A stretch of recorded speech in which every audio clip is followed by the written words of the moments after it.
A long time ago, in a galaxy far, far away. Oh, who am I kidding? We all know why we're here. Let's just get into it.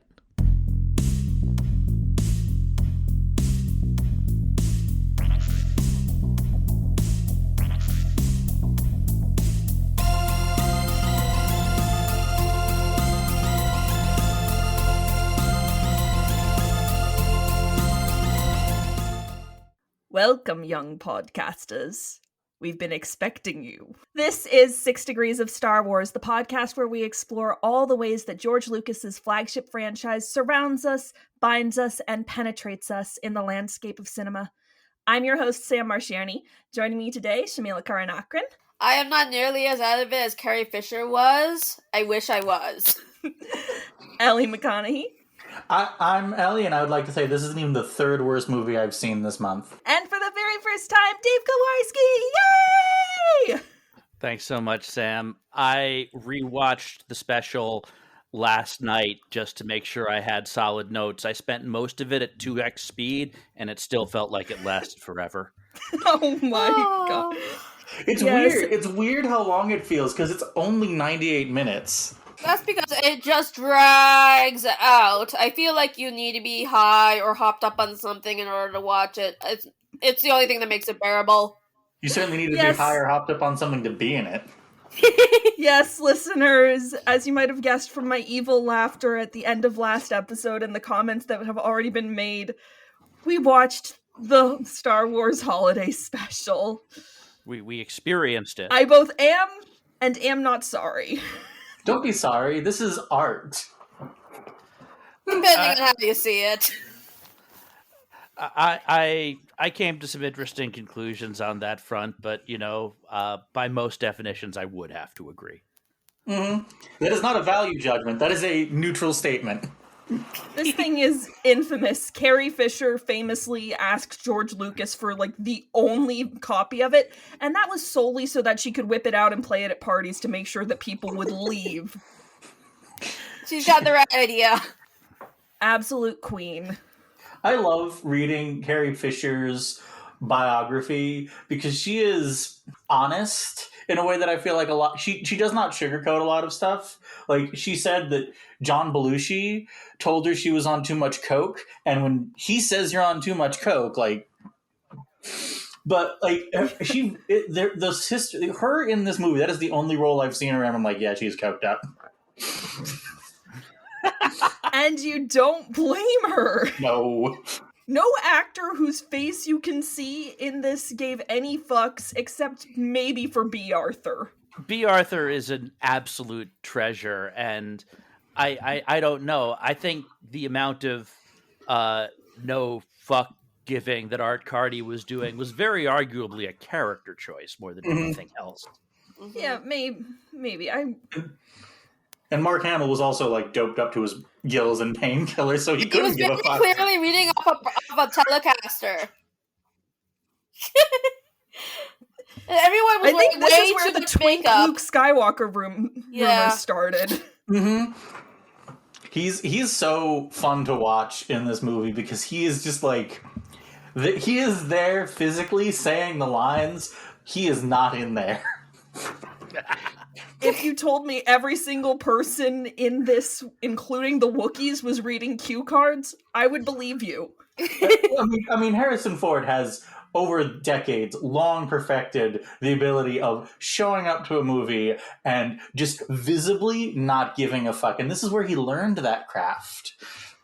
He was just pretty much there to get a paycheck. I think after this, he felt a little bad about his whole "you can type this shit, but you can't say it" thing to George, because after he had to say this, he's like, oh god damn it, fine. I mean, he still did want to bounce after Empire, but it's interesting because this is such an infamous piece of media, and this is where I mentioned that I have a thought on this. I feel like one of the things that's kind of gotten lost in history is that this is an extreme example, but it is not an atypical example of just the kind of shit TV studios were pumping out all the time in the 70s. the Sonny and Cher show is basically the only remnant of it that people still remember. But this was fairly common. This is where the Carpenters had one attached to one of their albums. Like, it was just weird TV specials all the way down. And I feel like there is some value in remembering, like, this is the shit they used to just bring make. them back. I think Hannah Waddingham's doing a holiday special this year, but it's like going to be classy and musical. And I'm like, yeah, I'm happy for you, Hannah Waddingham, but that's not what I want in a holiday special. No. I want a batshit cartoon where it looks like a spaceship is diving into the first day of my period. Is riding a dinosaur. On the subject of holiday specials that take place within an established television universe, more recently we had, a number of shows have like holiday episodes, but I was looking at other holiday specials, and broadcast TV started late 20s. I couldn't find records of holiday specials in American TV until about the 50s, and I don't know that this is true, but I think this might be the first major holiday special from an established universe that was not a Christmas special in American television. As far as Hanukkah, I did a little bit of digging into this. What most people point to is the Rugrats Hanukkah in 1996. Yes. But Shari Lewis actually had Lamb Chops Hanukkah special in 95. I think I saw that, like a rerun of that when I was a kid. Yeah. So if nothing else, I think we might be able to give this some credit as far as boundary breaking in terms of not Christmas holiday special, in terms of what this was trying to be. I mean, they did try. They do occasionally try to bring back like TV specials with singing and dancing and shows and all that shit, and usually doesn't take. I think the last time they did one for a holiday that wasn't like attached, like it wasn't like Dick Clark or something that's attached to something pre-existing, was that really weird New Year's Eve special that starred the guy from Scream. Does anyone besides me remember that? I have never heard of this thing you are talking about. Let me look this up. You talk amongst yourselves while I figure out what I'm talking about here. Someone watching this is screaming at the screen what I'm talking about. I mean, it's not like they could have called this the Star Wars Christmas special, because that would imply the existence of Jesus in the galaxy far, far away. And this was before George Lucas came up with the idea that Anakin Skywalker is Space Jesus. True. I mean, the fact that they were embracing the fact that there is, galaxy far, far away, long, long time ago, like that's a forcing function to create something that isn't bought into at least a highly specific Earth religion as we know it. But again, like just something that was holidays but not Christmas, that's progress. The thing I'm talking about, incidentally, is First Night 2013 with Jamie Kennedy. I have never heard about that. It sounds horrifying, though. I watched it early in 2013. I didn't watch it live, but the description I gave of it at the time was, I don't know what channel that was broadcast on, but it should have been on Adult Swim. Deeply weird. I mean, they definitely had... in Harvey Korman, if a veteran of that kind of variety show special, and I think used Mel him Brooks to great saw effect. this and was like, let's not put Harvey in Spaceballs. Harsh but fair. It's my God. Do we want to try to recount the? I feel like if I say plot, I'm implying something about the movie that isn't there. The loose framing device. The sequence of events, let's call it that. There we go. Yeah. I can go with that. I mean, if I were trying to mount an artistic defense of some of the choices here, I would point out that the 10 minutes ish of unsubtitled Wookiee dialogue. How has that not become like a downfall meme? Well, if I were trying to defend this, I would point out that if we look at the roughly 70%, 70 minutes of live action in the holiday special, the 10 minutes of unsubtitled Wookiee dialogue at the beginning is proportionately the same amount of time as the 25 minutes at the beginning of 2001, A Space Odyssey, with no dialogue. And so I think that it's possible that, this was an homage to that stylistic choice of bringing people into the world very, very forcibly. Maybe? Your take. I think that's giving CBS a lot of credit. This aired on CBS. I mean, there are works of art. Like The Tribe is a really good example, and I'm getting really pretentious this already, like You're Doomed, which is a Ukrainian film set in a school for the deaf where they don't subtitle the sign language. So you have to be paying attention to read what's going on with body language and how people are reacting. And that's interesting. So if I wanted to be pretentious about this, I could be like, well, it's trying to force you to do the same thing. But I just feel like, honestly, again, the production of this thing is a black box. I straightforwardly think someone forgot to write out the subtitles. Or just forgot that Star Wars just doesn't do Wookiee subtitles. Or have they ever done Wookiee subtitles in like one of the I think Clone the Wars? only time they ever did it was in Solo, when Only Han in tries to Solo. speak Wookiee and he's bad at it. Yeah, usually you have Han or one of the other characters translating for the Wookiees, but I Han figured, isn't here half the time. I figured like at some point in one of those Clone Wars shows, or like, what's the new one with the newest show starring some character I've never watched? Mandalorian? Rebels, Ahsoka. That's it. I figured someone had to have like slapped some subtitles on something a Wookiee was saying, but it's not. Well, there were no Wookiees in no Ahsoka. Wookiees. Spoiler. Literally the only thing I know about Ahsoka is that my friends really like the white-haired girl who looks like Aurora. Should. Yeah, that was a whole thing that we don't have time to get into.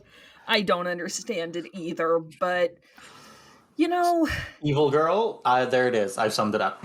Yep. Yeah. Wouldn't it be fucked up if a girl killed you? This show asks the hard questions. Meanwhile, this special is asking questions like, what if a Wookiee wanted to fuck Diane Carroll? That's such a weird scene. Oh, yeah. I'm so sorry, Diane Carroll. I'm so sorry. I initially just wanted to watch this because I knew Diane Carroll was in it, because I was looking up to see if there was a connection to Eve's Bayou, and Diane Carroll is in it. And, well, when I saw this, it was just fever dream. Does not even begin to describe the sequence that we see here. It's like there's a James Bond title song happening randomly. Yeah. Except there's a Wookiee who's getting his jollies watching it. Yeah, he's very much enjoying it. And I remembered from a previous watching that there was some implication. There's absolutely no subtlety going on. No. Yeah, you hear this. Doing this in the living room. You hear the sentence like Chewbacca's father watches porn in the living room, and you think like, okay, that is some Star Wars fan, some like Luke blew up thousands of people on the Death Star style Star Wars fan who is over-interpreting something that happens, and then you watch them like, no, that is just straightforwardly what happens. Oh god.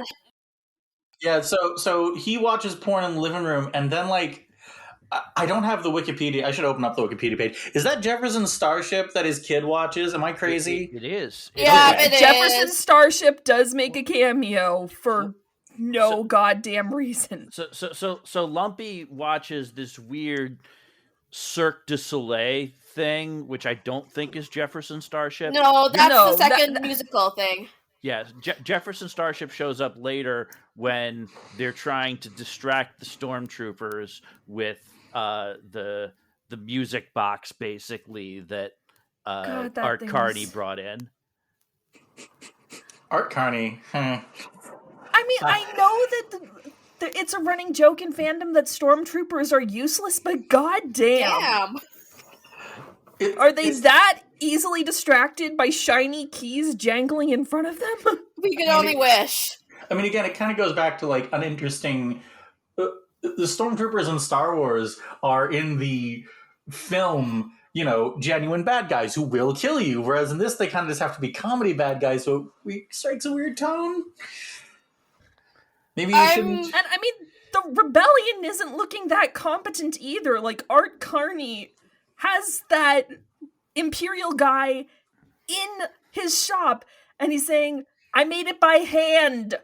You might say I did it solo. And I'm like, no! How I think this is obvious. It's kind of like what strikes me as this is one of those episodes where you have to dumb everyone down, because this is supposed to be fun and lighthearted, and it's a holiday special. We can't have, like, any sort of random violence or any sort of reminder that this is the resistance and this is a rebellion. Doesn't Han Solo push a guy to his death, though? That's at the very end. Okay. Just like, didn't I imagine that? This film because does it's feel Han a lot Solo, like a and he's fever gonna dream. try to kill a bitch at least once in everything he's in. And he almost accidentally falls over off the treehouse. I'm also realizing... he's fine. It's a matte painting. I'm also just realizing that in order for Art Carney's, shorthand code, the Wookiees might, and like they would all need to know something about Spanish for, like, they made it by themselves solo to make any sense as a reference. And so... Well, I mean, they're all speaking English, so... Yeah. I suppose. Yeah, that's one of those things. It's like the Millennium Falcon thing, where like, what's a falcon? Just gotta roll with it, man. Just gotta pretend. Put that out of, unless you're like gonna go full Tolkien and pretend that your book was written in a different language and you're translating. You just gotta go with it. It's the MSTK quote again. It's just a movie. I should probably just relax. So one thing that I was actually confused about, I realized that that's a very strange statement to make concerning this whole thing. One thing was there's reference to Wookiee Planet C on one of the transmissions. Yeah.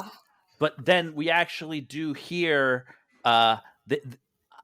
in most other media, I've heard it pronounced Kashyyyk or Kashyyyk. Yes. It is said Kajuk. Yes. In this special. Yes, I do recall that. Consistency, what's that? Yeah. I mean, it's like Boba Fett. It's right up there with Han versus Han. Mm-hmm. That's like Boba Fett very famously makes his first ever appearance here. And I like him better in this than I do in the OT. Well, the if OT, this was the Boba Fett everybody was talking about, I would get it. I hated Boba Fett as a character until Book of Boba Fett. I mean, he's not... I know this is one of those things that gets Star Wars fans in a tizzy when you say it, but it's just straightforwardly true. Prior to, like, I guess the prequel trilogy, Boba Fett was not a character. He was a cool costume. He didn't have any real personality. Like, the most personality we got is that Vader's like, hey, if you get these guys in alive, like, that's the most personality we get out of him. He doesn't really say or do anything. He has no relationships. He's wearing a cool-looking costume. That is 100% of Boba Fett in the original trilogy. And I guess he flirts an the entire chick culture had to be retcons to explain why he's such a badass, and I hate it. And I guess he flirts with a chick once in, like, the extended editions, but I haven't watched those versions in years. To quote the epic rap battles of history between Deadpool and Boba Fett, you had 5 lines in the trilogy, and one of them was, ah!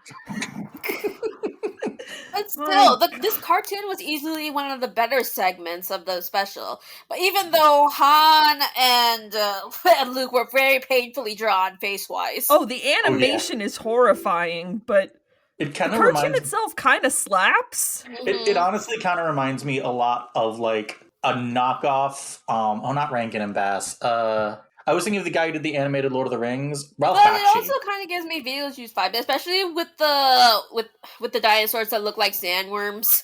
Oh god, those dinosaurs. I mean, It was kind of. I liked the dinosaurs. I like the dinosaurs. I like it. I'm not gonna lie. I think Star Wars is at its best when it's like we're gonna go to this place and see a cool alien.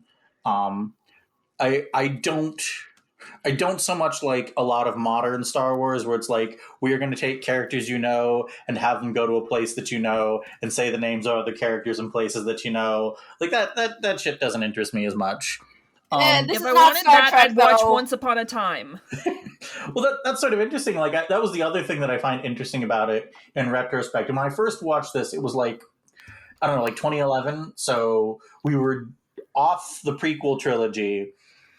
George Lucas was pretty firmly like, you fuckers made me miserable. I don't want anything more to do with this mode. And so I kind of figured like this is it for Star Wars. This is going to be Star Wars going forward. And so coming back to it now, post everything that's happened, post the fucking crusades that were the sequel trilogy, which I'm not talking about, but you know what I'm talking about. Mm-hmm. It's kind of interesting to see that like the first post New Hope release of in the Star Wars canon is its most nakedly commercial. And I don't know, there's something kind of weirdly poetic about that, in my opinion. I don't know if I'm like by GM. Yeah, like it is nakedly commercial in a way that I don't think any piece of media for any franchise could be. Like even the Lego holiday special has more dignity than this movie does. And the Lego holiday special is literally a joke, but it still has like the veneer of being a real piece of media. This doesn't even try to pretend, and I find that kind of interesting. Just watching the scales fall away, and here are the empty boxes that were sold with the promises of toys later in film form. What I want to know is who wanted to buy a toy of Harvey Korman in terrible drag that included what looked like brown face? Incredible brown face, and it looked like Mom from Futurama. I cannot unsee it. It does. Or does Mom from Futurama look like this? I mean, Futurama is a fantastically dorky show, but yeah, you're right. Like this is very blatantly a Julia Child parody. It's just like parody upon parody, and that accent and the way of doing and the mix, and then the hair they're starting to fall into the bowl. I could not take it seriously. Yeah, I mean, Harvey Korman doing style parody. We go back to the Carol Burnett show. Like this is what he does, and I mean, all things considered, he's doing a great job. ? He is funny on purpose in this. Yeah. I don't think there was anything that could have justified that transmitter assembly video. Mm-hmm. Yeah. That was a low point. Like, even considering that we'd already watched a Wookiee getting his nuts off. Mm-hmm. And to the only black woman who had appeared in Star Wars at the time, I wanted Diane Carroll to get a redemption thing, like with Ahmed bested. What was the next one? Like, I'm trying to think. The next woman who was allowed to be a black woman? That was Thandie Wayne Newton. You fucking with me that long? Jesus. Yeah, Thandie Wayne Newton. I'm trying to remember if there.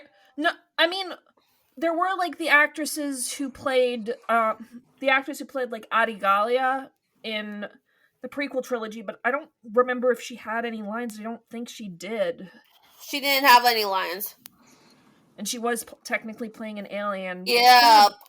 So, and then the actress who plays that princess, I always forget her name. I forgot her Erin name. Kellyman. Yeah, Erin Kellyman, my darling. Yeah, just those two in Solo. Those two in Solo, and then Naomi Aki showed up in Rise of Skywalker. And that's pretty where much have you been, my darling? Yeah. I love Disney. They're like, hey, we're going to cast Erin Kellyman and stuff. And she's like genuinely one of the most charismatic actresses I've ever Yes. seen. And then we're gonna not do anything with her. We're gonna Or kill we're her gonna off. cancel her show. We're gonna cancel her show. We're gonna kill her off in Winter Soldier, and we're gonna just never do anything with her character in Star Wars. So, we were talking about the series of events. We're not. We're kind of just talking. Okay, so with Harvey Korman's Julia Child parody, what's after that? I think that's when the home raid starts and we Yes. get the Jefferson Starship. Oh, wait, we forgot the calls to Luke and Leia where they're both completely checked out. I'm fully convinced Anthony Daniels and Kenny Baker also were not on set. No. Could you be? And R2 had the right idea, Anthony like, just sabotaging. sat in a recording booth.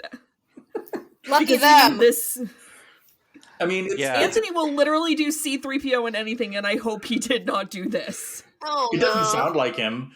No, it's interesting. Like, I wonder if they hadn't done the holiday special, if they would have. Because I assume it's like common knowledge, but I'm going to say it anyway, just for our listeners to say, like, the reason Luke gets attacked by the Wampa at the beginning of Empire is because Mark Hamill was in an accident and they needed a reason for him to have a scar on his face.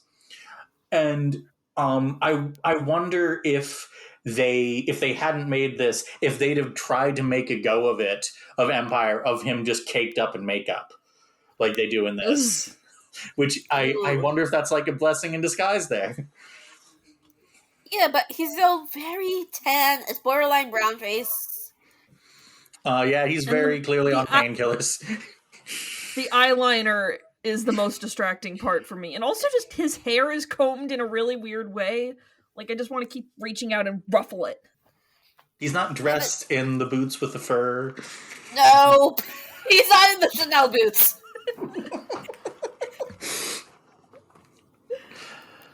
I'm sorry, David. You clearly came here expecting some level of professionalism, not this bizarreness. No, Listen. I'm rolling with it. I'm rolling with it. You know, I had no idea what to expect. You know, I got my 2001 bit in. I've got That's a some. good bit. I got some other bits coming up. Putting that folklore degree to good use. I'm extremely excited to hear your connections of the Tree of Life to folklore.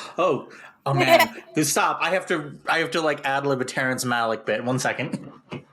Oh no. What's happening? Nothing. I'm not actually gonna do it. I respect Terrence too much to connect him to this movie. And then with Carrie Fisher, I was probably out of this too when I was watching it, but for in some angles, I felt like I was looking at Jamie Lee Curtis instead of Carrie Fisher, and now I'm wondering if they've ever acted together. I couldn't say for certain, but I think part of what it might have been was that I think they definitely put her in a wig rather than like extensions for the buns. Yeah. This time around.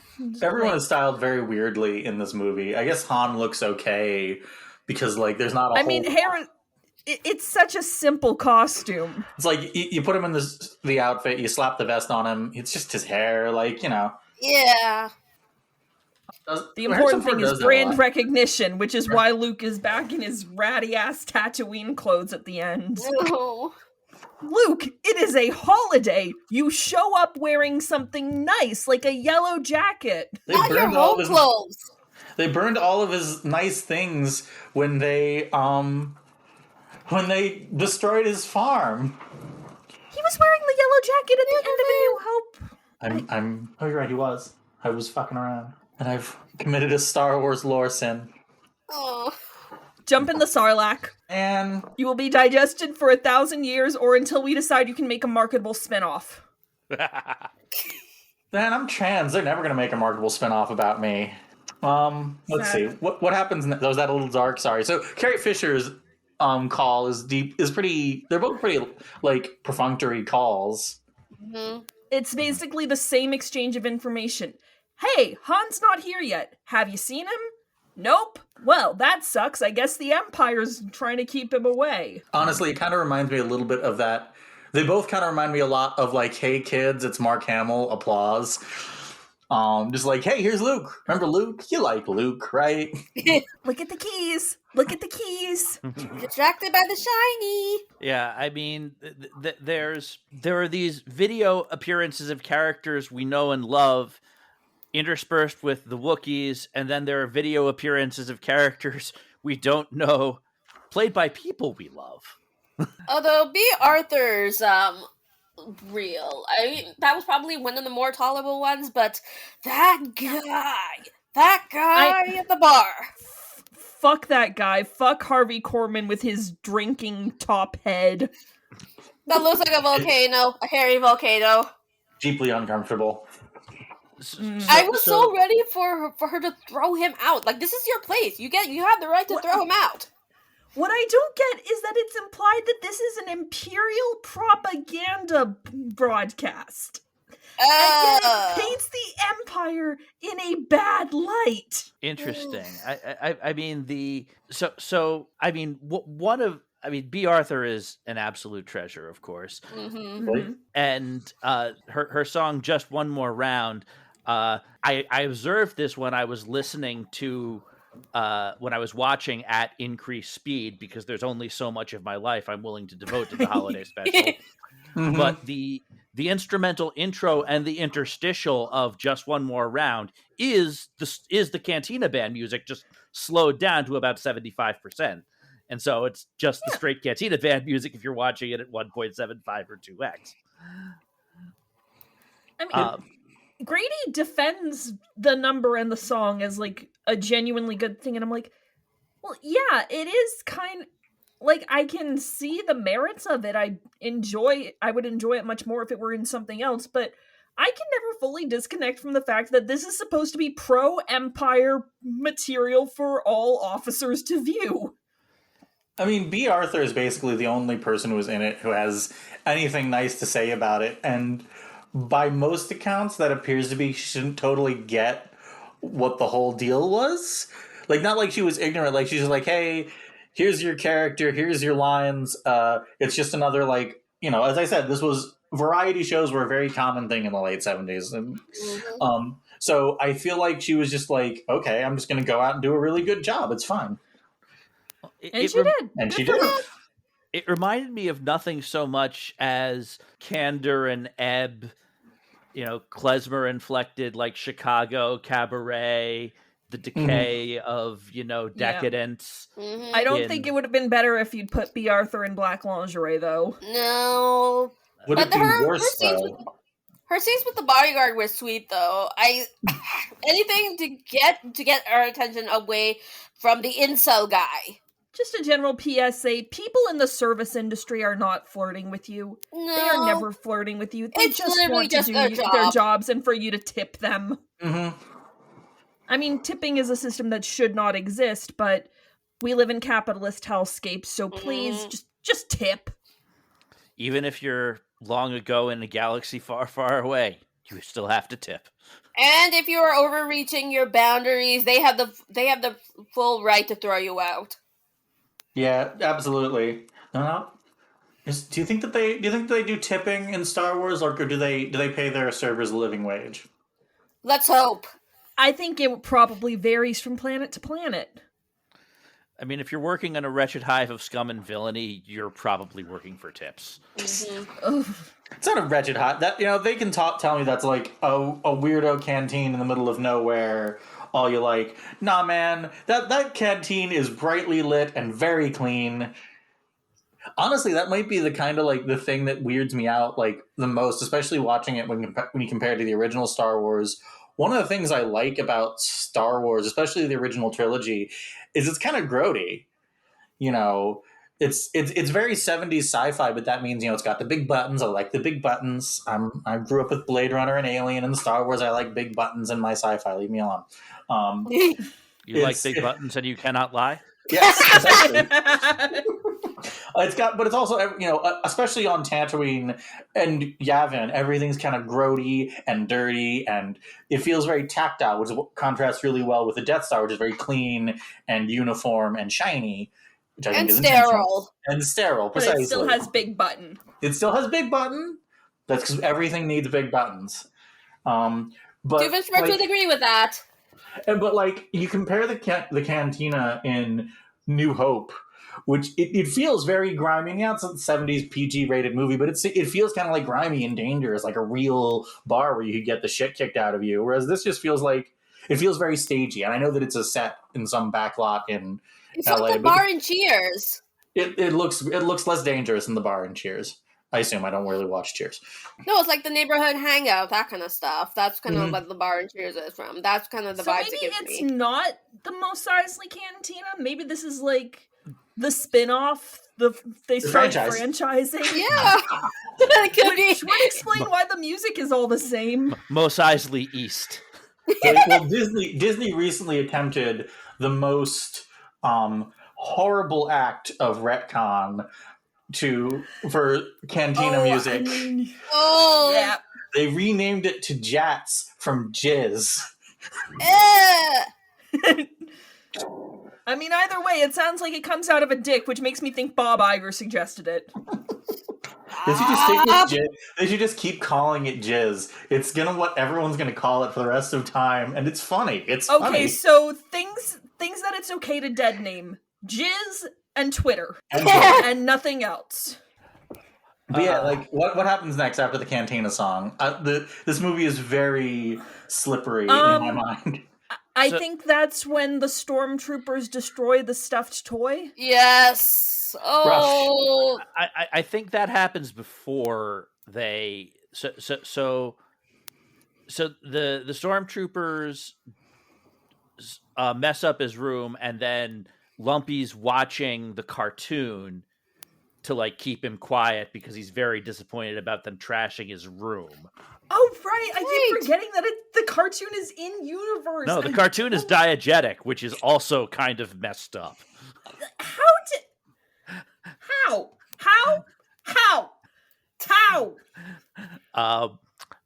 I'm sorry. My brain's like short-circuiting right now. I still don't worry about it. Is the answer? It's like the Spider-Verse. It's like an alternate universe version. It's like how Spider-Verse, different universes are different. I am pushing way too hard. But yeah, so after the cartoon is when Lumpy watches the weird instructional video on how to build the translator, and then he uses that to imitate the return to base call to get the stormtroopers out of his hair. That's what he was doing? Yeah. I did not understand that that's what he was doing. I was still kind of just in the weeds of, this is such a mean... why is this a present for a child? It's really a great question. I mean, there's more to Lumpy than it appears, apparently. Maybe we should stick Lumpy in pod racing and see if he can save a planet or some shit. No, he's a taker. He's gonna be like a messenger. Maybe it's like that jetpack that they gave George Michael in Arrested Development. It's just a lot of work, but it is fun once you get it working. It is extremely dangerous. Yeah, I mean, so Lumpy triggers the thing to simulate the call to get the stormtroopers out. And around then, that's when, fortunately, Han and Chewbacca actually finally show up. And then Chewie's protecting Lumpy. Stormtrooper gets the drop on him. Han throws a stormtrooper over the side of the of the house, who dies with a Wilhelm scream. Of course. Of course he does. And then that's... Oh, we forgot the whole bit with the wallets. Oh. That's just... God, that was so fucking stupid. I mean, I think we can... He said identification holder so many times. I feel like we can lump a lot of that under the sort of broad generalization, and then they fuck around doing not super clever comedy bits for a few minutes. Yeah, they gotta pat out the time for Han and Chewie to come back. Yeah, no, it's I mean, look, you have Art Carney is doing bits like, Mala, can you come help me in the kitchen? Yeah, and I was so Bitch, this distracted isn't by your Art Carney's. house. Yeah, I was so distracted by Art Carney's. Like, he has his shirt fully down. There's so much cleavage. Like, button up, will you? Yeah, that was a deep V. Yeah.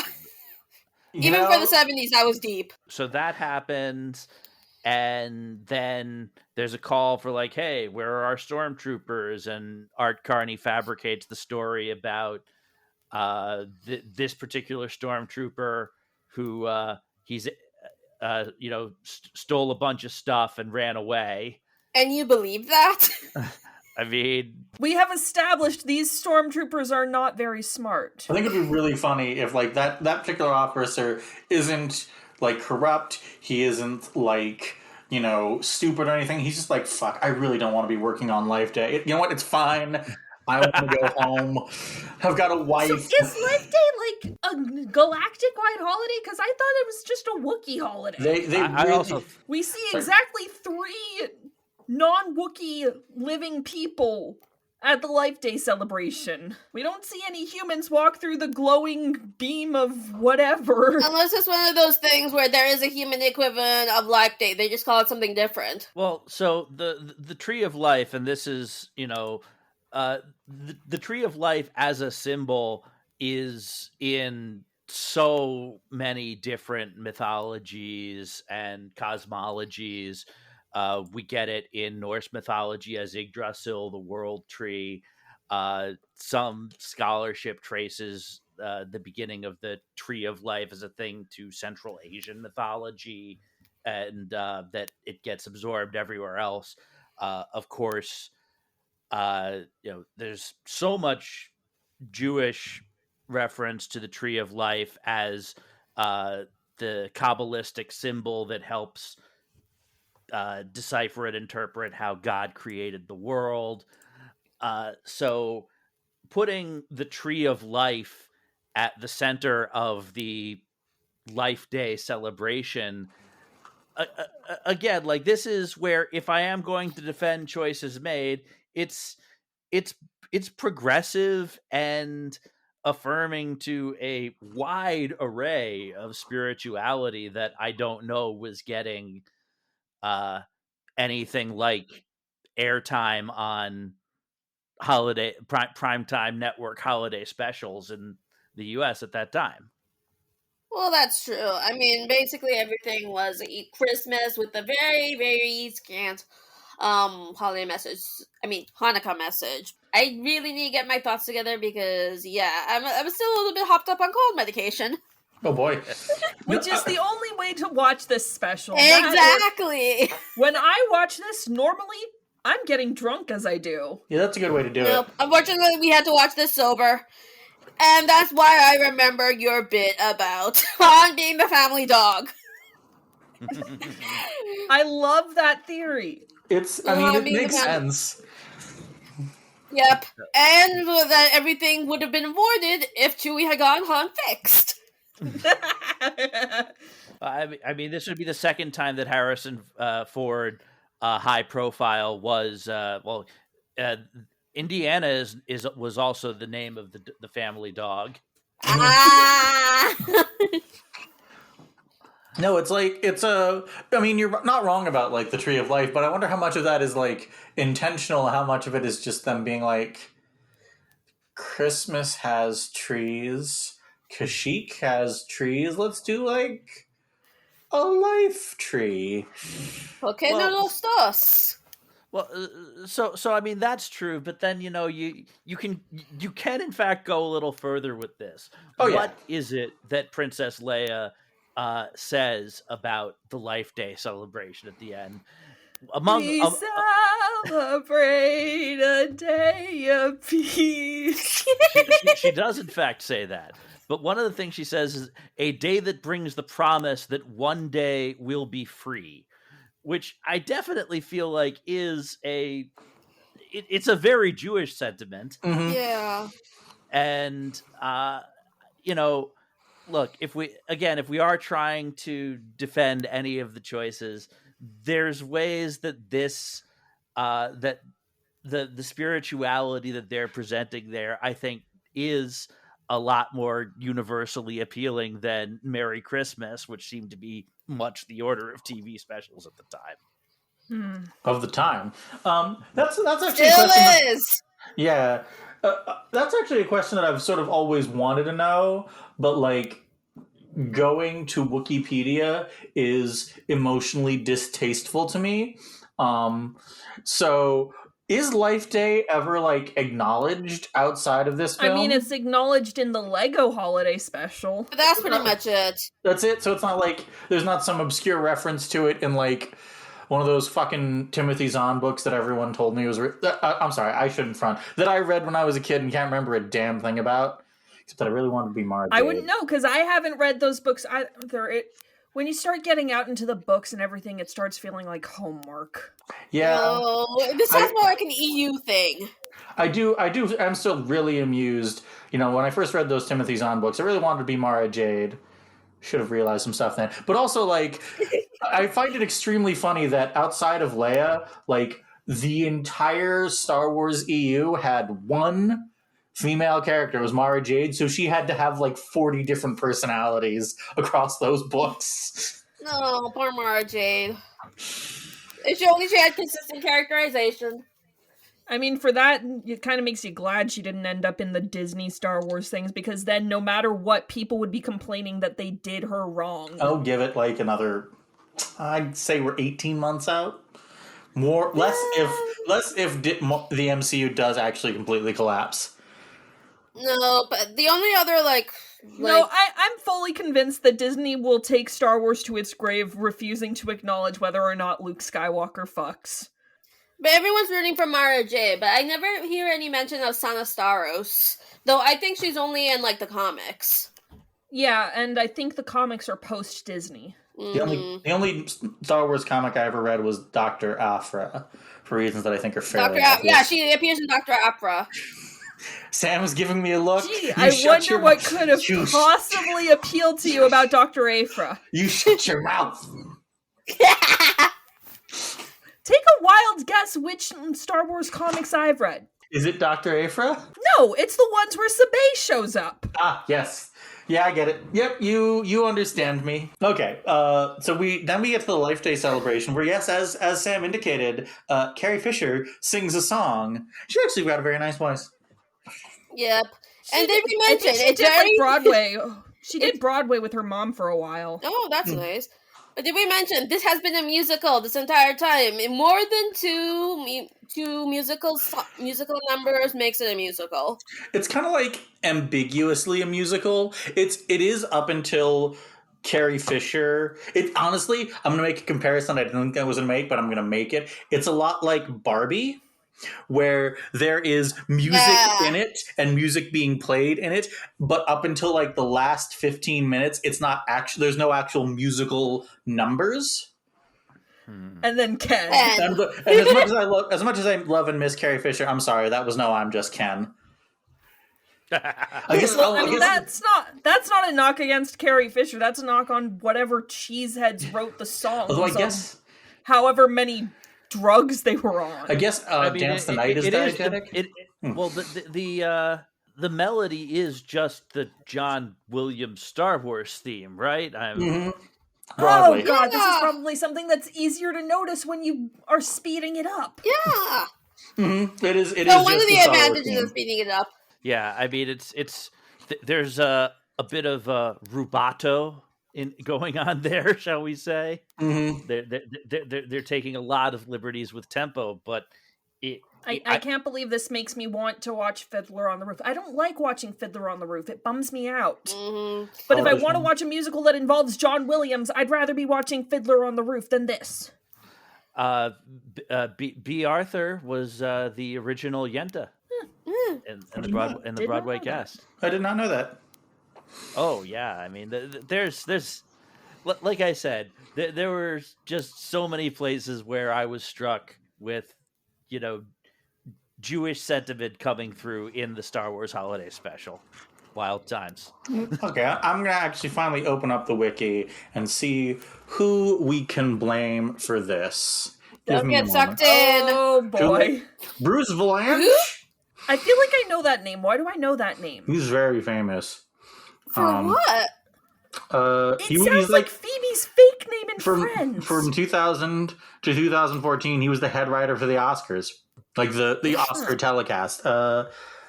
Yeah, no, I get what you meant, but like, you can get famous for that. He's well known behind the scenes, basically.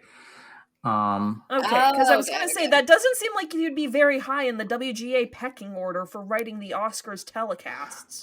One of the dudes who wrote it was also like this Police Academy, Bachelor Party, The Naked Gun, Hot Shots Part 2, Naked Gun 2, Naked Gun 3, Scary Movie 3 and 4. Like, man.